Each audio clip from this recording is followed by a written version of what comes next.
از ورم سر مجاره کدن کو دروجه دا بیگمان و دروجه دا بمینه حتی کو پیک نه چیه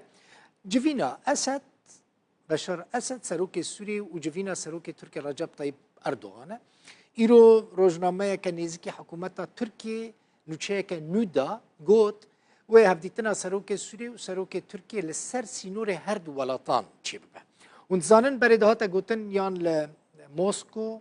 یان جی ویل بغداد چی ببه لیوی جاره روزنامه ادعا که نخیر دبیجه ویل سر سینور سوری و ترکیه چی ببه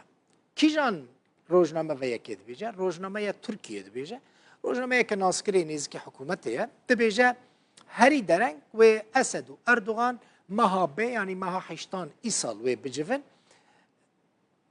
دبیجه دوی ماها داویده جی استخبارات هر دو ولاتان سه جاران جویانه لسر گلک خالان لحف کرنه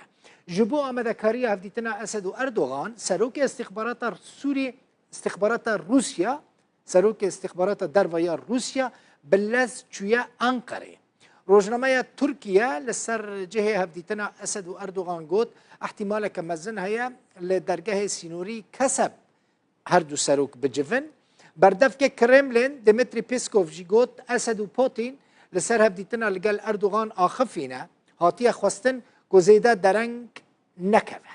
کسب جهه که دبیجن و اسد و اردوغان لیهف ببینن درگاه کی سینوریه للازقیه الآلیه سوری لآلیه ترکیه جی حطایه یعنی سینوره کی درگاه کی ناسکریه درگاه کی سینوریه دنابرا هر دو ولاتان دایه پشتی ایتالیا و کویت جی بالیوز خانه خواه لسوری وکه شانده که کویتی سردان شامه کر و دست به آمده کارین بکرنا بالیوز خانه کریه شانده کویتی سردان آواهی بره یا بالیوز خانه لشامه کر گوش سال 2011 و گرتیه پشتی دست بکرنا شر نوخوایی لسوری 2011 پرانی ولات عربی سفارت خواه لشامه گرتن و پیوندین خواه لگل حکومت قد کرن لپشت را جاره کردن پیوندین دیپلوماتیک ین سوری لگل وان ولات عربی دست بکرن و هیدی باش دبن اوروپا جی ادی دخوازه پیوندین خواه به شامه را آسایی بکه